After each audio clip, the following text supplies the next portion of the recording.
Hello મિત્રો, સ્વાગત છે તમારું આપણી યુટ્યુબ ચેનલ ગુજરાત એક્ઝામ ગુરુમાં। તો આજના વરસાદી વાવમાં જોરદાર ભરતી લઈને આવ્યો છું। માત્ર ને માત્ર 12 પાસ ઉપર જિલ્લા આરોગ્ય વિભાગમાં ભરતી આવી છે।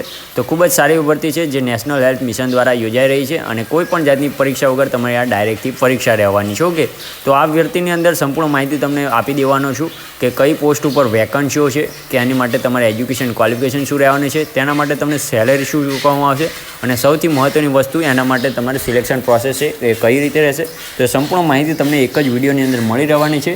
એ પણ ખાતરી આપું કે આ વિડીયો જોયા પછી તમારે કોઈ પણ જાતનું ગૂગલ કે કોઈ પણ જાતનું અન્ય વિડીયો જોવાની જરૂર નહીં પડે।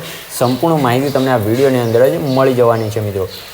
તો આવી જ ભરતીની અપડેટ તમને સૌથી પહેલાં મળતી રહે તે માટે આપણે વોટ્સઅપ અને ટેલિગ્રામ ગ્રુપમાં અવશ્યથી જોડાઈ જજો, જેની લિંક આપણે વિડીયોના ડિસ્ક્રિપ્શનમાં આપી લે છે મિત્રો। તો વધુ ટાઈમ તમારે નહીં લો, ચાલુ કરી દે આજનો આપણો આ વિડીયો મિત્રો।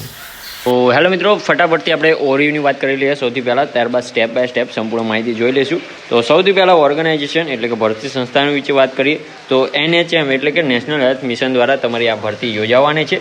પોસ્ટની વાત કરીએ તો MPHW એટલે કે મલ્ટીપર્પઝ હેલ્થ વર્કર માટે આ ભરતી રહેવાની છે। વેકન્સીની વાત કરીએ એ પણ નીચે જણાવી દઈશ કે કેટલી વેકન્સીઓ છે।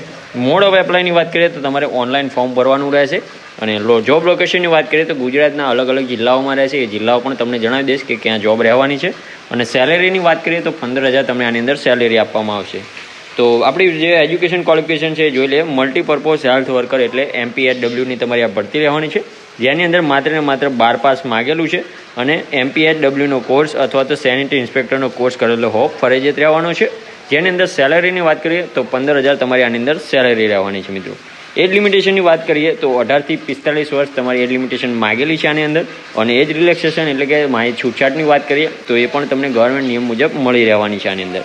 વેકન્સી ડિટેલ વાત કરીએ કેટલી વેકન્સીઓ છે તો મલ્ટીપર્પઝ હેલ્થ વર્કરની આપણી એક પોસ્ટ માટે વેકન્સી છે, જેની અંદર ટોટલ 13 વેકન્સીઓ ખાલી છે મિત્રો। એપ્લિકેશન ફીની વાત કરીએ તો તમારે કોઈપણ કેટેગરીમાંથી આવતા હોય, જનરલ, EWS, OBC અથવા SC ST કોઈ પણ કેટેગરીમાંથી તો પણ તમારે કોઈ પણ જાતની ફી ભરવાની અંદર રહેવાની નથી। કોઈ પણ ફી અથવા તો શું કહેવાય પરીક્ષા વગર તમારી આ ભરતી રહેવાની છે મિત્રો। ઇમ્પોર્ટન્ટ ડેટ જોઈ લે તો નોટિફિકેશન રિલીઝ અને ફોર્મ ભરવાના સ્ટાર્ટ 19 સપ્ટેમ્બરથી ચાલુ થઈ ગયા છે મિત્રો। અને લાસ્ટ ડેટની વાત કરીએ તો 24 સપ્ટેમ્બર 2025 સુધી તમારે લાસ્ટ ડેટ રહેવાની છે। તો 24 સપ્ટેમ્બર સુધી તમારે ફોર્મ ભરી દેવાનું રહેશે। કઈ વેબસાઇટ ઉપરથી જાણશો એ જણાવું છું સિલેક્શન પ્રોસેસની અંદર। સિલેક્શન પ્રોસેસની વાત કરીએ તો આની અંદર કોઈ પણ જાતની એક્ઝામ નથી, ડાયરેક્ટ તમારી ભરતી છે। તો આપણે થંબનેલમાં જણાવી દીધું છે। માત્ર ને માત્ર તમારે 24 સપ્ટેમ્બર પહેલાં ફોર્મ ફિલઅપ કરવાનું રહેશે, જેની વેબસાઇટ નીચે આપેલી છે, આરોગ્ય સાથીની ઓફિશિયલ વેબસાઇટ છે।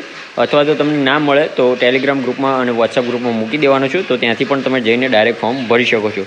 ફોર્મ ભરતા પહેલાં તમારે ડોક્યુમેન્ટ શું પહેલાં જોઈશે તો રિઝ્યુમ અથવા તો CV તમારે અપલોડ કરવાનું રહેશે, પાસપોર્ટ સાઇઝનો ફોટો અપલોડ કરવાનો રહેશે, માર્કશીટ 12માની માર્કશીટ અને જે MPHWનો કોર્સ માગેલો છે એની માર્કશીટ અપલોડ કરવાની રહેશે। ત્યારબાદ સ્કૂલ લિવિંગ સર્ટિફિકેટ એટલે કે LC, આધાર કાર્ડ અથવા તો બર્થ સર્ટિફિકેટ આઈડેન્ટિફિકેશન માટે એ પણ મૂકવાનું રહેશે અને કાસ્ટ સર્ટિફિકેટ એટલે કે જાતિનો દાખલો જો લાગુ પડતો હોય તો આ સંપૂર્ણ માહિતી તમને મળી જાય છે આની અંદર।